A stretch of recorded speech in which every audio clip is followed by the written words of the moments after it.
MVP this year. I actually think Jason Kidd is going to make Luka Doncic have a better understanding of how to empower his teammates a little bit more. I think right now guys get frustrated the way that he plays at times. I think Jason Kidd will make him see just that 10% of the game that he needs to empower other guys.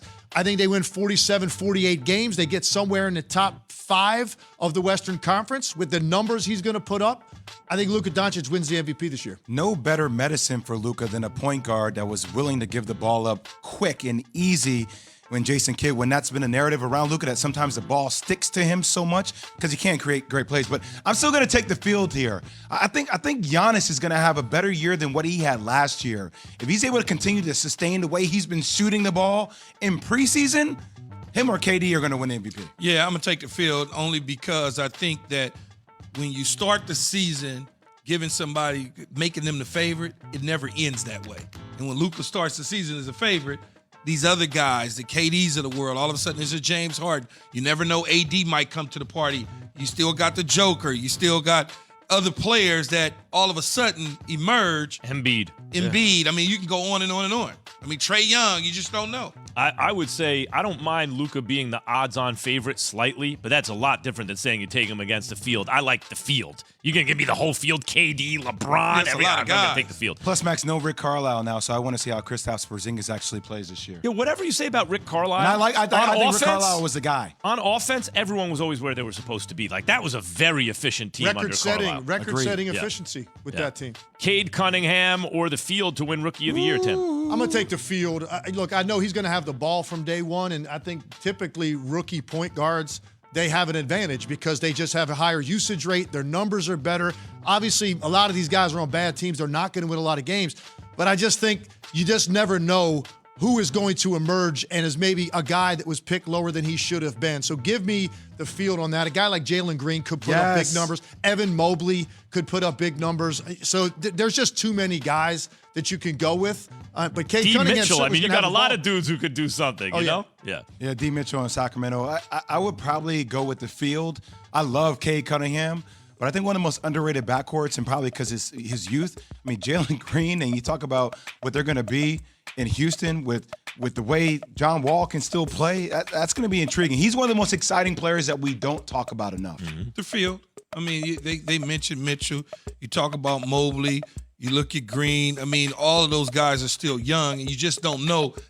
Somebody can get hot real fast and sustain that to the end. We looked at Zion a couple years ago, and we clear the cut said he's going to be the Rookie of the Year. But then who was that emerged? All of a sudden, you look at Ja. He came out of nowhere.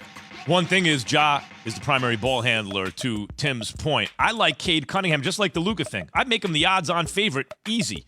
But that's not the same thing as saying you take him against everybody in the field. He's not the favorite, period. Sixers are the field for Ben Simmons to finish the season with, Tim. Oh, my goodness. Oh, my goodness. I thought y'all were going to make me work this morning. No, that's the field. Right. It can't work. It cannot work. Listen, I've lived there a long time. That market will not let him forget.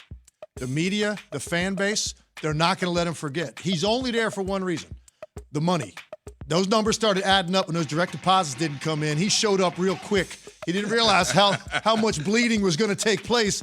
He showed up for one reason. He doesn't look that thrilled to be there now. The first time he takes the court in that building, which if he plays Friday night against Brooklyn, it's going to start early and often. And the first time he shows that fragile psyche, they're going to start in on a level that he's never seen, and that's going to be the end of it. They had to make this done over the summer. Imagine if the booing actually gets him to shoot. If he's finally like, I'll show you, and he starts shooting the ball, and he can actually shoot. Oh, my goodness. Wouldn't that be something? I'll go, Phil. Anybody that comes to the table with the narrative that, hey, these are professional athletes. They know how to work together regardless of circumstances, that's not true.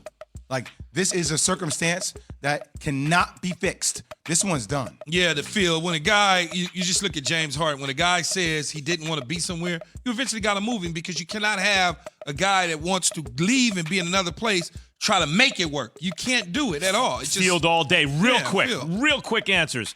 Damian Lillard or the field first 50-point game of the season? I'll take Dame. I think it's a toss-up between he and Curry, but why not? Dame. Sure. That I'll take makes the sense. field. I'll take Steph. Yeah. Yeah, I'll take Dame. I'll take the field. If it was the playoffs, I might take Dame, but regular season, I'll take the field. All right, thank you, Tim Legler. as always, Key's top team in the real rankings lost. Jets. I can't believe you thought they were going to be the best team in the NFL. It's just weird. I told you that wasn't going to be the case. Who takes the top spot? We'll tell you after. Jay has this from Indeed. When you have your own business, you basically have to do everything, right, Key? That includes hiring, which can be a second full-time job. That's why there's Indeed, the all-in-one hiring platform that makes it easy to attract, screen, and interview candidates all in one place. With smart tools like Instant Match, you instantly get a list of quality candidates. In 5 shots from point-blank range at the garbage can. Hey, what's going on? Tim Legler here to give us the Straight Talk, brought to you by Straight Talk Wireless. No contract, no compromise. We're going to play a little Take the Field here on Keyshawn, J, Will, and Max with Tim to get you ready for the season. You ready to play, Tim? Rock and roll. Let's do it. That's it. Nets or the field to come out of the East? I'm going to take the field because there's only one other team that I like more, and that's the Bucks. So I don't think it's a foregone conclusion the Nets do it. I used to feel that way.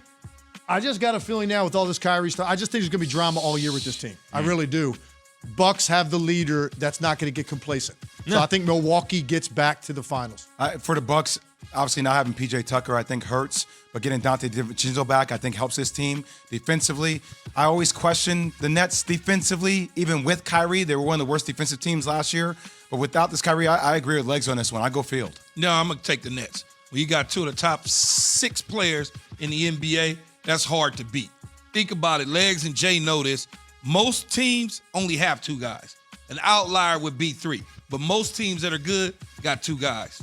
I think it's the Nets. Well, I hear what you're saying, Tim. Injury and also problems internally could derail them. Just remember what Nets and Bucks looked like when KD just had one other dude. He had Kyrie. They were beating the brakes off the Bucks, right? If you give him Kyrie and James Harden, oh, my God. Oh, my God. Lakers or the field to come out of the West, Tim? Lakers. I don't see any way that someone's going to be able to beat them. And the main reason is because I just believe in LeBron James. And I know there's going to be questions about how they close games with Russell Westbrook and LeBron on the floor at the same time. I understand that. Russ's value to them in the regular season is going to be exponential because he's going to allow LeBron to conserve himself without losing games because now they have a second battery pack. So I just have faith in LeBron. Obviously, health is the key with that team. LeBron and AD are healthy at the right time. Lakers win the Western Conference. Second battery pack. I like that line right there. I'm with you on the Lakers. I guess the question I have for you, Legs, who is the second best team in the West?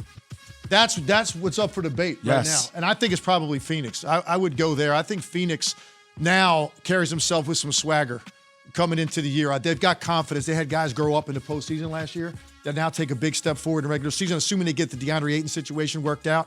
I think Phoenix probably would be at the top of the list, but that's a jumbled field. Denver could be there too. Golden State. It's Lakers. It's easy. We don't even need to talk. Golden State, by the way, if they have Clay and Steph, and now Wiggins is a two-way player, although he got vaccinated and all that. Yeah, depending upon how Clay Clay these comes young back. pieces, how they fit together, that's intriguing. But I'm with Key, just like the Nets. If the Lakers are at full strength, and given their age, and if they're at full strength, I like them. Luka or the field to win MVP, Tim? I'm going to go Luka. I'm all in on Luka winning the MVP this year. I actually think Jason